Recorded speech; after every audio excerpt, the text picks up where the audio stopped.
Hello and welcome to this Dot Connector video cast for subscribers to davidicke.com. Well, there's a war clearly on freedom of speech, and there's a simple reason why that is.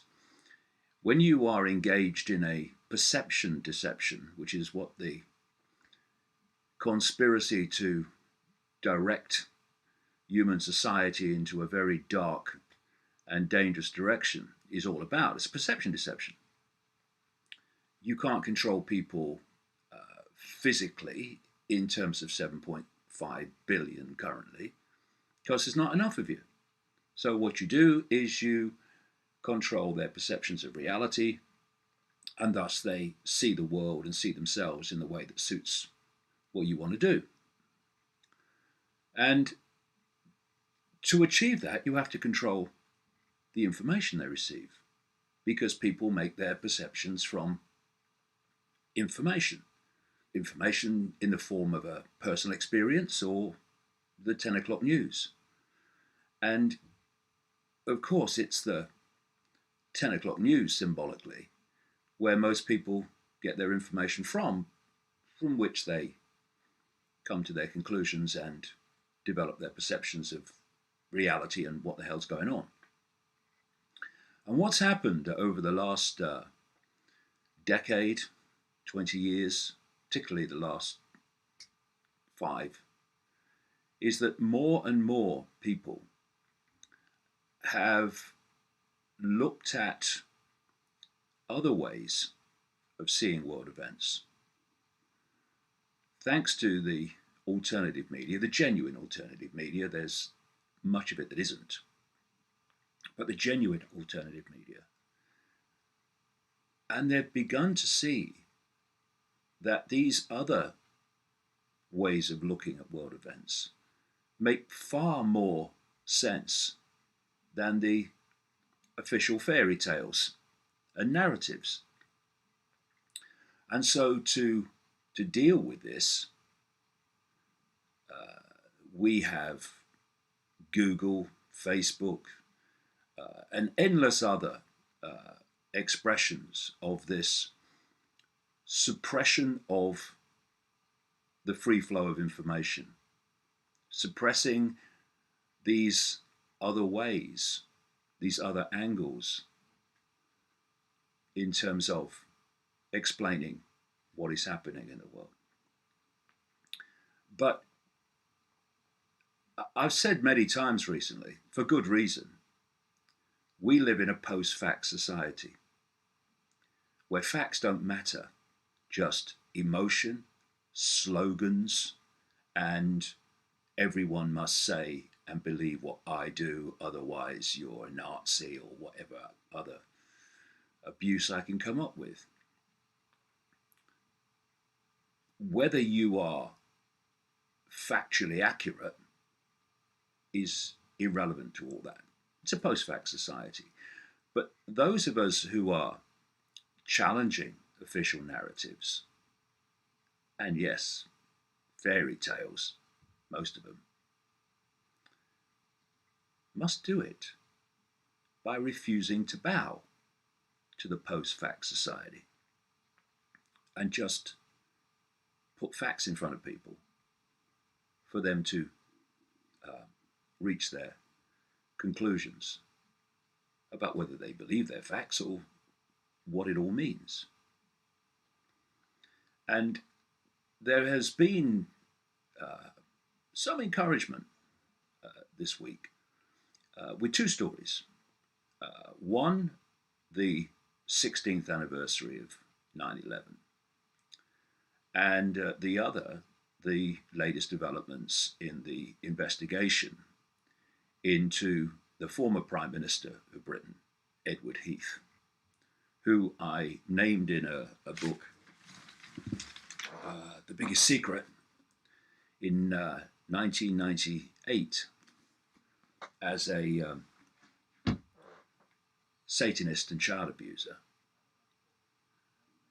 And all these years later, nearly 20 years on, there is a police investigation now, apparently concluding very soon, into the alleged child abuse activities, and I can tell you they are legion and legendary, of Edward Heath. And it just shows you that if you can keep going and keep dealing in challenging the official narratives, whatever the consequences for you, then eventually the cracks start to appear in the wall. I'll mention Edward Heath more later, but there was a story in the Mail newspapers, the Daily Mail, in regard to the 16th anniversary of 9/11. And what was nice about it is, here it is, the conspiracies that won't go away.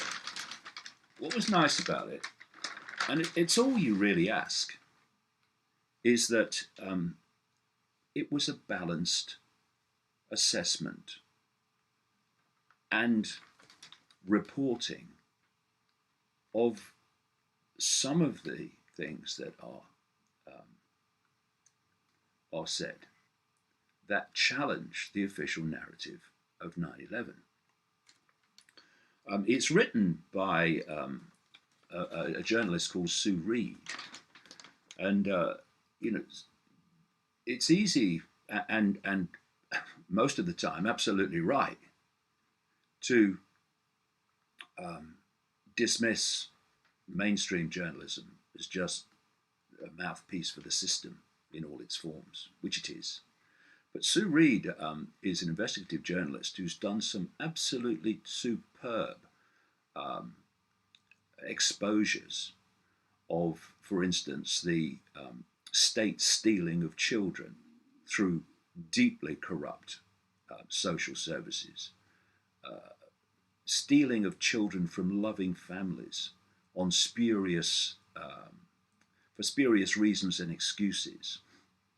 And it's all being played and manipulated through the so-called family, in truth, secret court system, where all the game is rigged against the parents.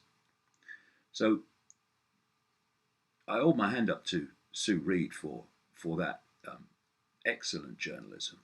And to be fair again, she is fair in this two-page article about 9/11. The subheadline says, "What few know is that 9/11, or on 9/11, a third tower collapsed, officially due to fire.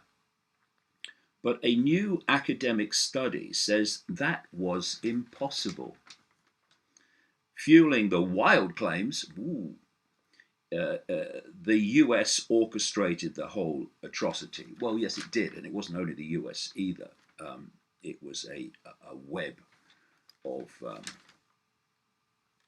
people and organizations representing this hidden hand that I've been exposing for 30 years. Now, wild claims. Well, Sue Reed, the writer, would not have written that subheading. That would have been done by someone else. But it's amazing that wild claims, it's based on fact. And again, to be fair, Sue Reed then goes through a series of facts that make no sense in terms of the official narrative. It's based around a guy called Matt Campbell. Now, Matt Campbell is the brother of Jeff Campbell, who died on 9/11 in the World Trade Center. And Matt Campbell has, to this day, never given up campaigning for the truth to come out, because, of course, he doesn't believe the official story, nor should he, nor should anyone else. And Reed goes on to look at various aspects of the 9/11 story that make no sense, which I'll come to in a second. But it's worth making this point.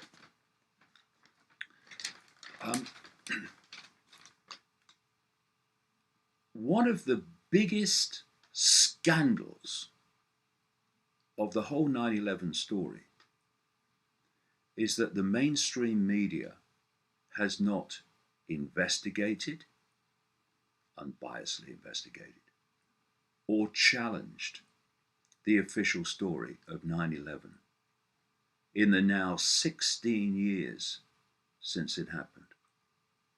And here's a sobering thought. The same people, not agencies, not government, same people that told us there were weapons of mass destruction in Iraq when they knew they weren't, to justify mass slaughter of the innocent and all that's followed in catastrophic consequences, all of which they knew would come. The same people that told us the lies about weapons of mass destruction in Iraq are the same people that told us the official story of 9/11.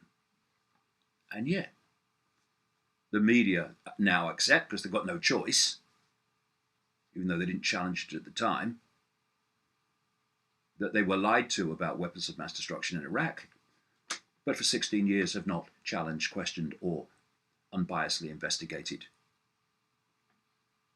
the story from the same people about 9/11. It's extraordinary. That's happened by accident. Anyway, the Surreed article goes on to point out that there are many, many questions being asked about what happened on 9/11. And she also points out that in a US magazine poll, 53% of Americans believe the US government has concealed and continues to conceal vital information about the 9/11 attacks. 53% is good. It should be 100% if anyone looks at the background to 9/11 and the tissue of absolute bloody nonsense that we're told to believe about it. Things, for instance, like Islamic terrorists, quote, who couldn't fly one-engine Cessnas at flying schools, somehow manifested, what was it, the Matrix? Was it a download? What was that? Somehow manifested the ability to fly wide-body jets in ways that a Lufthansa pilot of wide-body jets of 28 years standing told me he could never have done. A 9/11 story that includes the claim that a passport from one of the hijackers was found near the Twin Towers, a place called Vesey Street, that had somehow, paper passport, had somehow survived and floated down out of the fireball. I watched a BBC newsreader a few days after 9/11 tell me that without laughing. I was waiting. She's got to laugh in a minute. She never did. And when you have a media that ludicrously unquestioning, that's how these people get away with it. But another thing that this article mentions, briefly, but at least it mentions it, is something called Operation Northwoods. Now, how many people among the general public have ever heard of that? And yet it's fundamentally important to 9/11.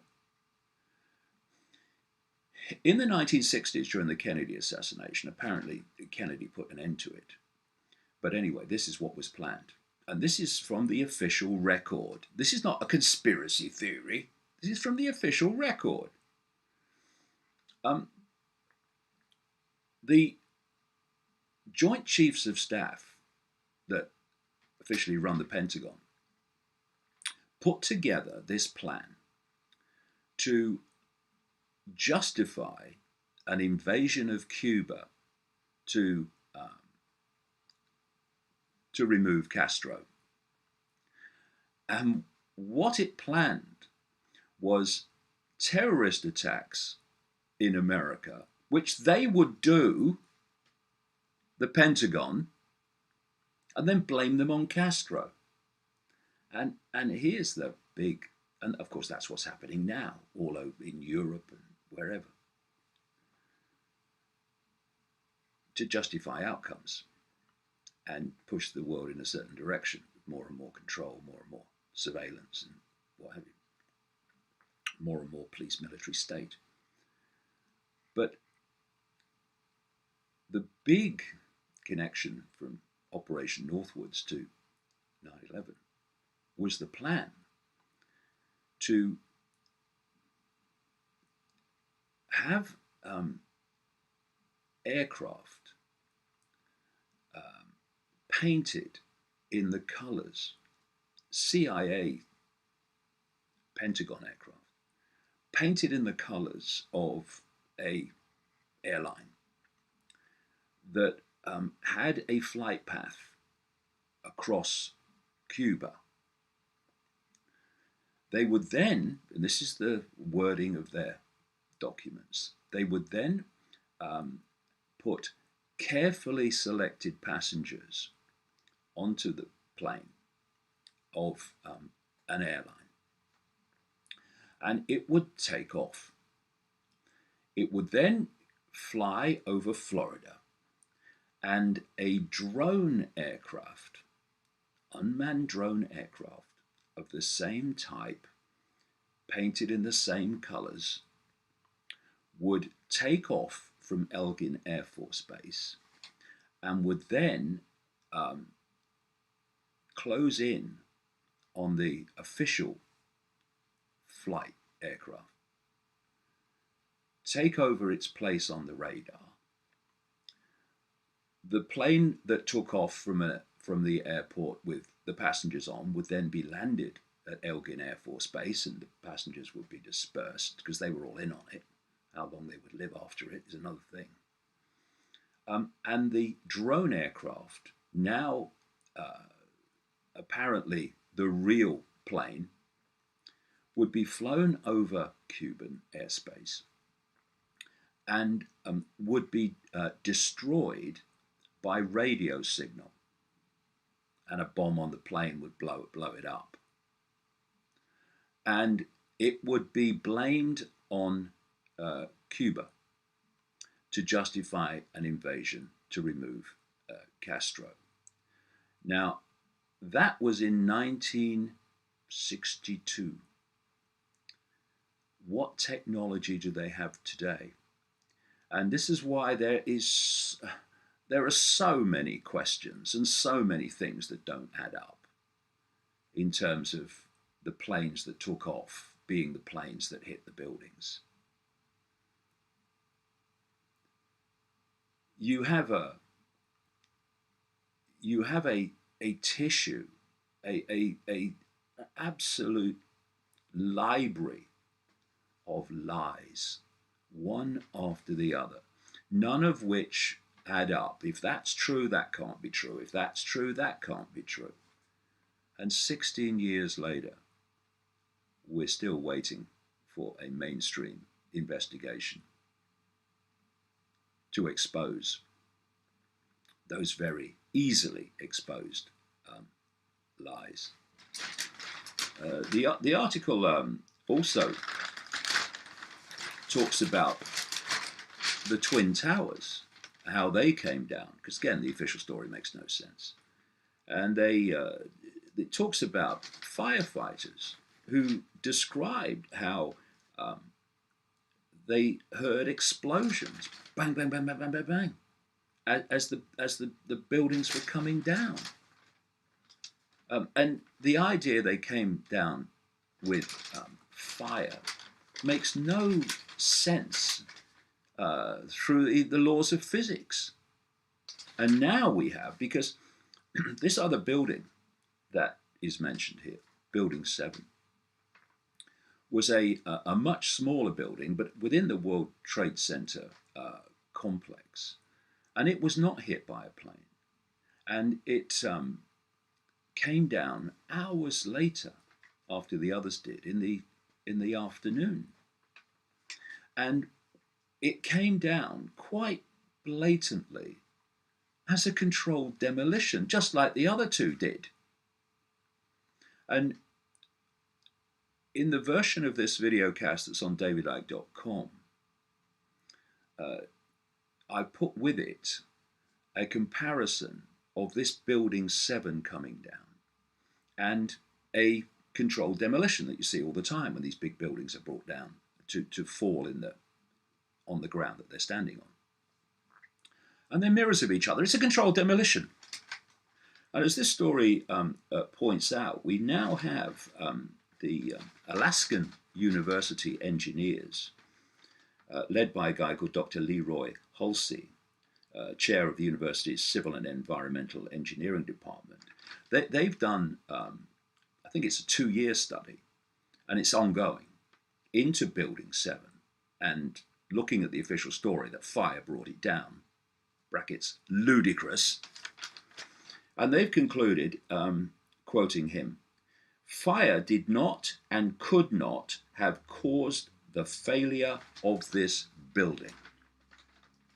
So on that basis alone, never mind all the other explosion of lies that can be easily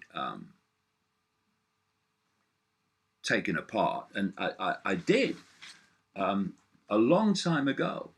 This book, Alice in Wonderland and the World Trade Center Disaster, Why the Official Story of 9/11 is a Monumental Lie, came out in September 2002, at the first anniversary of 9/11.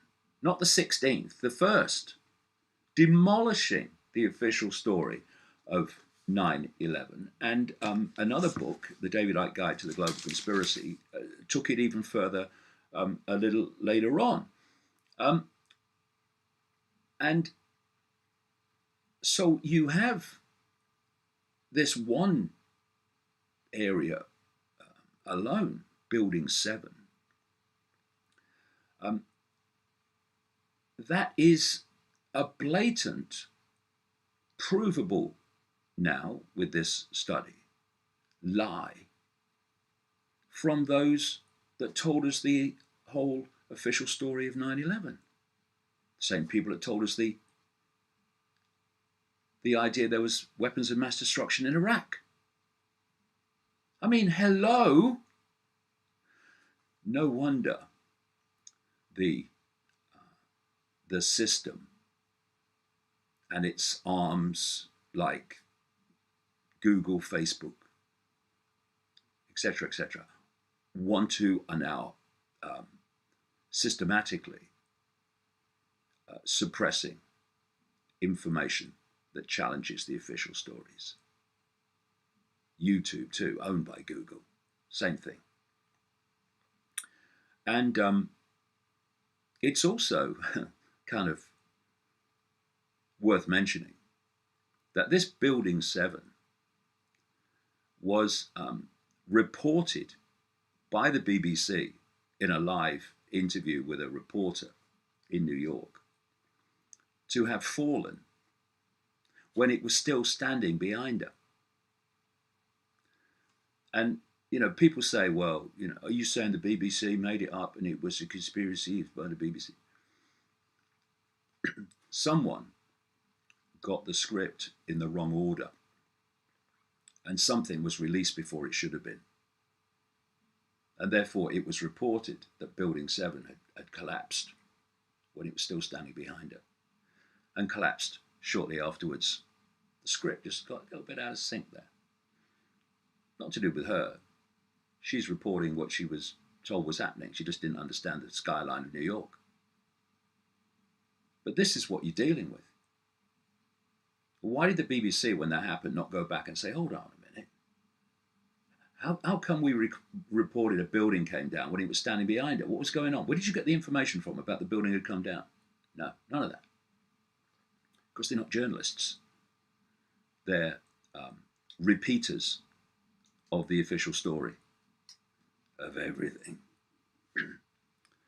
But that was a very encouraging article by Sue Reed there, because she didn't trash the whole thing and just dismiss it like they usually do in their arrogance and ignorance, but actually gave people a fair hearing to put their point of view and let the reader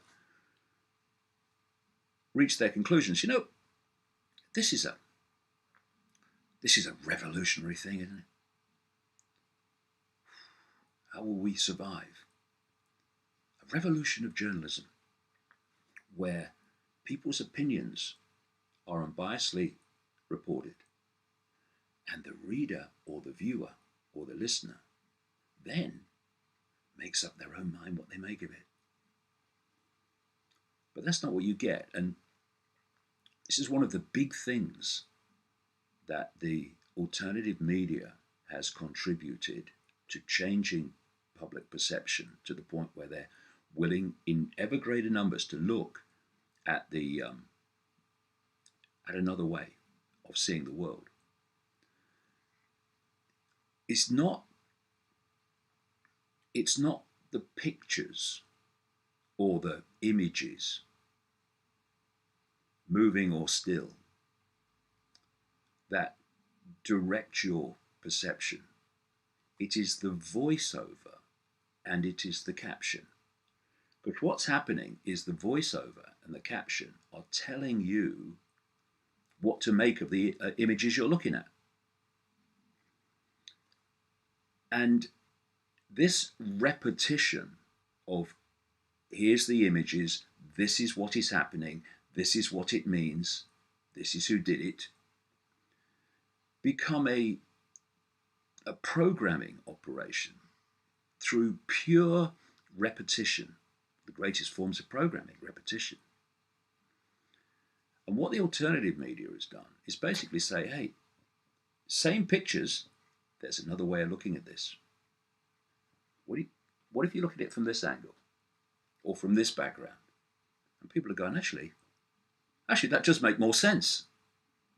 And hence you've got the desperate effort, not least in terms of me at the moment, to silence us. Best of luck on that one. So this other story this week is about Edward Heath, and a story that I've been talking about now for virtually nearly 20 years. So this headline says, sex abuse inquiry to probe Ted Heath. Probing Ted Heath, I'd rather not. A bombshell as police claims ex-PM to be evidence for VIP paedophile ring report. Now, the significance of this story is it's in the Mail on Sunday, which is a paper that has a record of trashing or trying to trash big political paedophile stories, and also has tried to trash on a number of occasions the inquiry into Ted Heath. But now it's reporting that the controversial investigation, why controversial? If there are allegations, they need to be investigated. What's controversial about that? The controversial investigation into allegations that Sir Edward Heath was a paedophile has dramatically widened. Officials at Britain's biggest ever public inquiry confirmed that they are to study the findings of an explosive police report into claims that the former Prime Minister was a child abuser. And this story is basically that there's been an inquiry by Wiltshire Police, and the Wiltshire Police have a chief constable who I hope continues to the line like this, who seems to be a man of integrity, who's determined to get to the truth about this. A man called Mike Veal. He's had a lot of abuse from people that just don't want this story out. The Mail on Sunday says it revealed earlier this year how Mr. Veal defied pressure, a lot of it from the Mail on Sunday, by the way, to call off his investigations because he believed some claims were 120% genuine. And a Conservative MP has actually come out and said, leave Veal alone and let him do his job, quite rightly.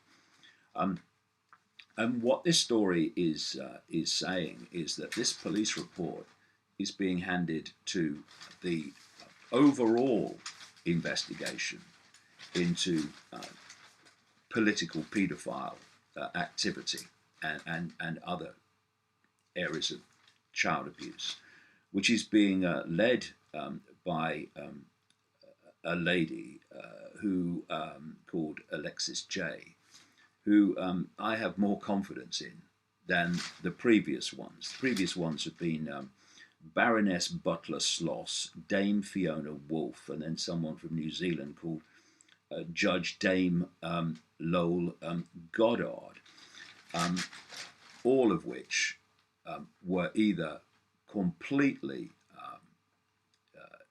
unacceptable because of their connections to people who would be involved in the inquiry, and Lowell Goddard because it seems that she was next to useless. But now we have Alexis J, and at least she's speaking my language. She's saying, look, there's a lot of people that don't want this inquiry to work and to be effective. Absolutely true. And there's been so many efforts to undermine this inquiry. But here we are again, it would seem, and there'll be many more efforts yet to put a lid on it. But it would seem that we're actually starting to get somewhere here in terms of not just Ted Heath, but the whole network that he was part of, the Westminster paedophile ring, which involved many, many politicians, and this is the point, still does, because it still exists. And the mainstream media and the mainstream establishment, brackets, same thing basically, has worked so hard to destroy the uncovering of this political paedophilia since the story started to really break, although it was in the biggest secret in 1998, all this Westminster ring. It's tried its best to destroy it coming out since the Jimmy Savile scandal, this record-breaking BBC-employed paedophile who was a close friend of the royal family and a close friend of Margaret Thatcher, the British Prime Minister, in the 1980s. So, despite all the efforts to suppress the free flow of information, challenging the system, challenging the official narratives, things are still moving and still coming out. And we need to keep going. The efforts to silence people like me are going to go on, getting more hysterical and more extreme. And we just need to laugh in the face and carry on, because there's so much to come out. And this is the time when it's going to.